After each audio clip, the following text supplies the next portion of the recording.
Assalamualaikum warahmatullahi wabarakatuh. Perkenalkan, saya Nadia dari Libur Ginting.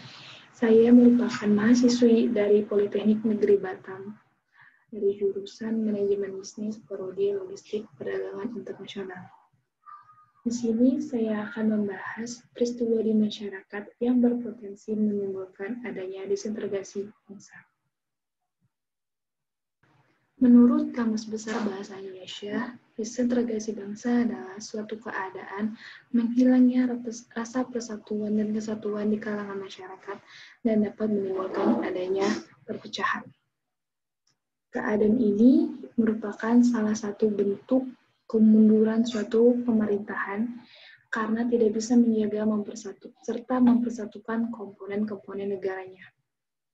Disintegrasi bangsa ini pun terjadi karena beberapa faktor, diantaranya satu, adanya golongan-golongan maupun kelompok masyarakat yang tidak mengikuti aturan baik, aturan daerah, dan negara secara benar dan baik.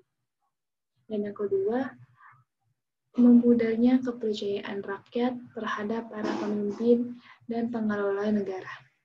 Dan yang ketiga, norma-norma yang sebelumnya berlaku di masyarakat menjadi sudah tidak berfungsi lagi sebagaimana mestinya untuk mencapai cita-cita.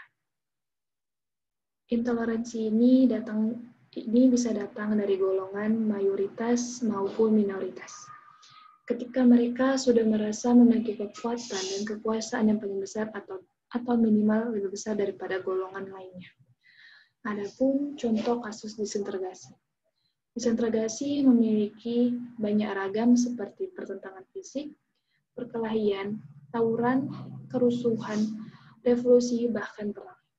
Bila sistem ekonomi mengalami penyimpangan yang berlebihan dan sistem politik yang kurang partisipatif, maka akan menimbulkan kasus-kasus disintegrasi di Indonesia.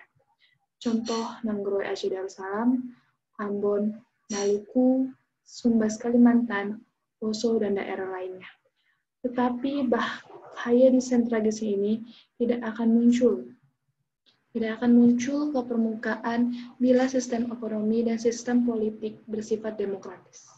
Dengan sistem ekonomi dan politik yang demokratis, artinya memberi peluang dan kesempatan yang sama bagi semua anggota masyarakat tak terkecuali.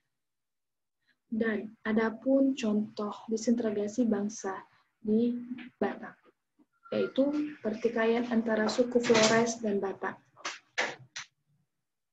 Dilansir dari artikel yang saya baca di Kompasiana, kerusuhan antara etnis tersebut terjadi di daerah Hotel Planet Holiday Batam dan Hotel Pasifik Jodoh. Diduga penyebab pertikaian ini adalah adanya rasisme yang kedua suku tersebut lakukan dan menyebabkan satu orang dari salah satu suku tersebut meninggal dunia. Untuk mempertahankan konsep negara kesatuan dan mencegah disintegrasi, maka perlu dilakukan sejumlah upaya.